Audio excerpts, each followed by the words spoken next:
Bro, if you thought this Stefon Diggs case had already peaked, throw that idea in the trash right now, because what just dropped this week is on a completely different level. Stefon Diggs finally cracked. Not a lawyer statement. Not a polite denial. This time he came out swinging like a man who is done playing nice, and the words he chose are the most aggressive things we have seen from him in this entire lawsuit.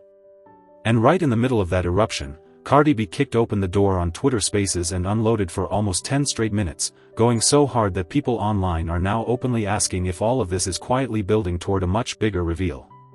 Stay locked in, because there is a single sentence buried in the deposition near the end of this story that could quietly decide the entire lawsuit before it ever hits a jury. No cap, once you hear it, it does not leave your head. Now here is where we are, quick and clean, so nobody watching gets lost. Stefon Diggs has been tangled up in a legal war with a man named Christopher Blake Griffith since late 2025. Griffith claims that back in May of 2023, Stefon Diggs invited him to his Maryland home, offered him candy that he now says was laced with something, and then made unwanted sexual advances toward him. Griffith says he turned the advance down, and when he did, he claims the situation escalated into an alleged assault that pulled in the Diggs family, specifically Stefon Diggs's brother Darez. The receiver has denied every piece of this from the very first day.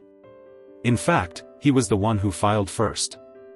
Back in November of 2025, Stefon Diggs hit Griffith with a defamation suit, arguing that Griffith invented the whole story from thin air for money, attention, or both. Griffith responded with a countersuit, and that single move is what cracked this thing wide open, because from that point forward we are talking depositions, discovery, subpoenas, and a whole lot of receipts about to hit the surface. And this week, no cap, the temperature spiked to a level neither side can put back in the bottle. Here is the moment fans are replaying on loop. Stefon Diggs finally spoke online, and this was not the sanitized, lawyer-approved paragraph you usually see in cases like this. This was raw. This was him in fight mode. Stefon Diggs basically called Griffith a straight-up liar who is only mad because he got caught stealing, said flat out that he has never paid this man a single dollar, and then dared Griffith to publicly release the very messages Griffith keeps waving around like a trophy. That is not a defense statement. That is not a PR pivot. That is a man who has decided he is done letting other people control his story. And listen, when a defendant in a civil case goes public that hot, it usually means one of two things. Either the pressure has finally cracked him, or he is holding evidence that he knows the other side does not want to see the light of day. Everything about how the receiver is now moving points hard to the second one. But hold that thought, because the biggest bombshell of the week is not even the online rant. The biggest bombshell is sitting inside Griffith's own deposition, under oath, on the record, in a room where nothing gets to be walked back. During questioning, Griffith was pressed on why he would want to remain in close contact with a man he now claims drugged him and assaulted him. His answer was not what anyone predicted. Griffith said he did not think the story had to end that way. He said he simply wanted Stefon Diggs to know that who you are sexually is who you are sexually, that he respected that, and that he only wanted the same respect back. Read that a second time, because it lands differently the second time. That is not the language of a man describing what he is now labeling as a traumatic assault. That is the language of a man trying to keep a door open. And the defense team knows exactly how that sounds, because they are already using that quote to argue the emotional distress portion of the case should be thrown out entirely. If a judge agrees, half of Griffith's damages evaporate before this case even sees a courtroom. So of course the internet lost it. Comment sections turned into war zones overnight. One side is screaming that Stefon Diggs finally showing this much fire is proof he knows the receipts are on his side, because an innocent man does not come out swinging this hard unless he has been sitting on evidence the whole time. The other side is arguing that a public tantrum this size is a sign of panic. But here is where the story escalates, because the receiver is not the only one who lit a match this week. Cardi B, who has been quietly backing Stefon Diggs from the sidelines this entire time, decided the sidelines were no longer good enough. Cardi B jumped on Twitter Spaces, opened with the line that she hates having to defend a man she is currently beefing with, and then went right at Griffith anyway, with no filter, no cushion, and no PR polish.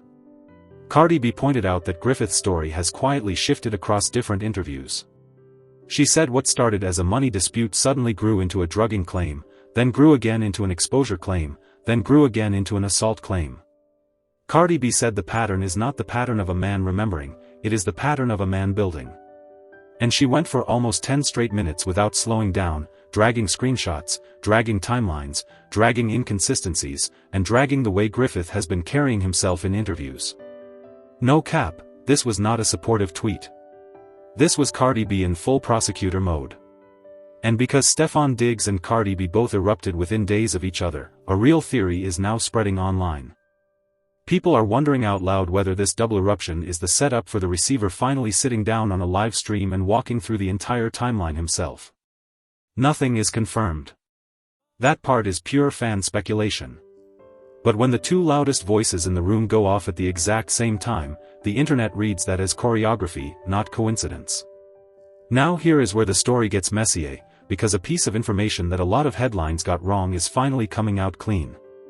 Remember that $10 million lawsuit everyone kept quoting? The one involving Stefon Diggs' brother Derez and the alleged apartment beatdown? That case did not end in a courtroom loss. That case actually settled quietly. No damages disclosed. No admission attached. No public breakdown of terms. Which means every headline still floating around out there saying the Diggs family lost $10 million in court is flat out wrong. It is not a loss. It is a settlement. And in civil law, those two words are not close cousins. They are on different planets, and treating them like the same thing is exactly how misinformation spreads on cases like this. That distinction matters, because it means the only case still walking toward an actual trial is Griffith's direct suit against Stefon Diggs personally. And that trial is now stacking evidence at a rate that should make everyone in Griffith's camp nervous. New filings claim Stefon Diggs personally arranged and paid for Griffith's original trip to Washington, D.C. If that is true, there is a paper trail. Flight records. Hotel bookings. Card charges. Internal communications between the receiver's team and whoever booked the travel. All of that becomes discoverable. All of that becomes admissible. And that is the sort of documentation that either confirms Griffith's version of the timeline or blows it apart in front of a judge. Both sides are quietly sitting on receipts neither one has fully released, and with tempers already this high, no cap, something is going to give before the next hearing gavel drops. But listen closely, because while everyone is screaming about the deposition and the online meltdowns, there is a quieter detail buried in the filings that might actually swing this entire thing. Griffith claims he has already handed over more than 100 pages of iMessage and Instagram communications with Stefon Diggs. The defense is pushing back hard, arguing that Griffith blocked the receiver on Instagram, which means he cannot even see the older messages himself anymore, and they have asked the judge to force Griffith to turn over the full unfiltered thread directly to the court. Think about what that actually means for 1 second. If those messages exist the way Griffith describes them, they are already in the court's possession, and there is no putting the toothpaste back in the tube. And if those messages do not say what Griffith has been telling the public they say, the defense team gets to prove that on the record, in front of a judge, in a way that no online statement, no Twitter space, and no headline can undo. Either way, whatever is actually in those messages will end up mattering more than anything either side has posted on any platform. And that is exactly the fight happening in the filings right now. The legal team recently filed a motion arguing that Griffith did not turn over every communication between the two of them, and that the missing pieces are the ones that would give the full context of the conversations Griffith has been quoting selectively in public. Stefon Diggs' team is saying, in plain language, that a highlight reel of messages is not the same as the full tape. Griffith's side is firing back that they have already produced over 100 pages, and that anything else Stefon Diggs is asking for is stuff he himself already has access to. So now the fight is not just about what the messages say. The fight is about whether the court has seen all of them, or only the ones one side wanted the court to see. Now zoom out for a second, because the pattern here is worth naming. Every time this case takes a swing forward, it swings in the direction of the party willing to put more receipts on the table. Griffith swung early by leaking the framing to the public. Stefon Diggs swung back by filing first for defamation and forcing the courtroom to be the arena. Griffith countersued to widen the field. The receiver answered with depositions that already contain quotes his own team is now using against him. Cardi B swung in from the outside and reframed the story as a shifting narrative rather than a fixed accusation. And now Stefon Diggs, tired of watching his name get dragged across every timeline, has taken the gloves off in public. This is not a stalemate. This is escalation. And in civil court, escalation almost always ends with one side blinking first, and blinking first almost always ends with a check being written or an apology being drafted. There is another layer to all this that most people are sleeping on, and it is worth stopping on for a moment. Griffith's public messaging and Griffith's sworn deposition are starting to sound like two different people. In public, the story is aggressive, absolute, and framed as trauma. Under oath, the language softens, and phrases like respect, mutual understanding, and wanting the receiver to know he is accepted quietly show up. That contrast is the kind of thing lawyers live for. Because in a civil trial, a jury does not just weigh what happened.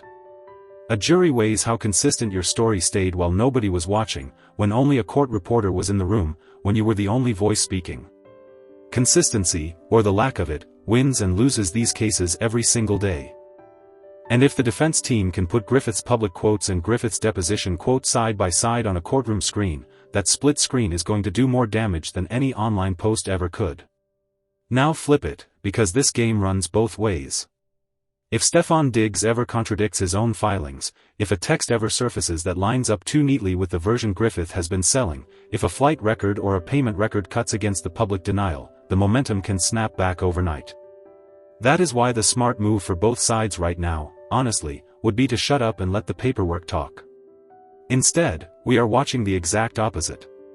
Both sides are shouting into microphones, dropping statements on social platforms, and letting the internet moderate a fight that is supposed to be settled in a courtroom. And that only ever ends one way.